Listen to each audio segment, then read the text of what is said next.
Müavinət və təqaüdlərin artırılması ilə bağlı təkliflərin hazırlanması üçün Prezident İlham Əliyev tərəfindən Nazirlər Kabinetinə verilən müddət artıq başa çatıb. Belə ki, əhalinin sosial rifahının yaxşılaşdırılması sahəsində tədbirlərin davam etdirilməsi haqqında Azərbaycan Prezidentinin sərəncamı 2024-cü ilin dekabrın 23-də imzalanmışdı və Nazirlər Kabinetinə 3 ay vaxt verilmişdi. Deputat Vüqar Bayramov TNS-ə bildirib ki, adı keçən təkliflər Nazirlər Kabineti tərəfindən dövlət başçısına təqdim olunacaq. Güman olunur ki, vaxt başa çatdığı üçün bu təkliflər artıq hazırdır və Nazirlər Kabineti tərəfindən dövlət başçısına təqdim olunacaq. Təqdim olunduqdan sonra ölkə başçısı tərəfindən müvafiq sənədlərin imzalanacağı gözlənilir ki, bununla da sosial paketin digər istiqaməti, sosial müavinət və təqaüdlərin artırılması həyata keçiriləcək. Təkliflər ictimaiyyətə təqdim olunduqdan sonra hansı müavinət və təqaüdlərdə artım olacağı bəlli olacaq. Bəs sosial müavinət və təqaüdlərdə artım faizi nə qədər olacağı ehtimal olunur. Eyni zamanda müavinətlərdə olacaq artım bu ilin yanvarın 1-dən hesablana bilərmi?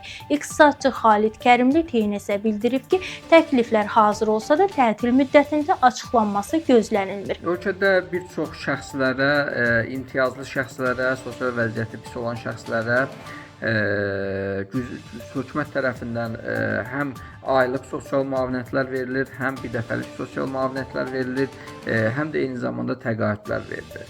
Aylıq sosial müavinətlərin növlərinə gələndə bu bir sıra sahələrə əhatə edir. Həm yaşa görə aylıq sosial müavinət var, həm 50-yə görə aylıq sosial müavinət var, ailə başçısının itirməsinə görə aylıq sosial müavinət var, dövlət qulluqçularına verilən ömürlük sosial müavinət və bir sıra müddətli hərbi xidmət qulluqçularının uşaqlarına aylıq sosial müavinət, 5-dən çox uşağı olanlara verilən sosial müavinət. Yəni burada ondan çox kateqoriyalı şəxslərə aylıq sosial müavinət verilir hökumət tərəfində. Bundan başqa bir sıra şəxslərə müharibə və 20 yanvar hadisələri ilə əlaqədar əlilliyi olan şəxslərə prezident təqaüdü verilir. 20 yanvar şəhidlərin ailə üzvlərinə prezident təqaüdü verilir. Şəhid ailəsi üzvlərinə təqaüd verilir, vətən qəhrəmanı adı verilmiş şəxslərə təqaüd verilir, fəxri adlara görə təqaüd mövcuddur, tələbə təqaüdü mövcuddur ki, aylıq olaraq bu şəxslərə təqaüdlər, büdcədən təqaüdlər ödənilir. Bundan başqa birdəfəlik müavinətlər var. Bunların içərisində həm uşağın anadan olmasına görə, həm dəfnə görə müxtəlif belə deyək də birdəfəlik müavinətlər var.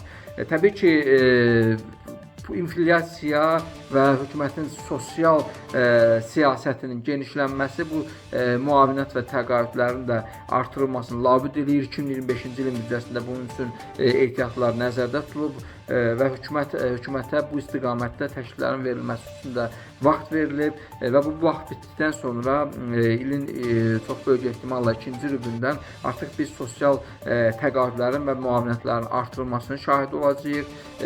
Burada təqribən təbii ki, müavinət növlərindən asılı olaraq 10-15%lik artım gözlənilir. Nəzərə alsaq ki, minimum aylık əmək haqqı ölkədə təqribən 16%-ə qədər artırıldı.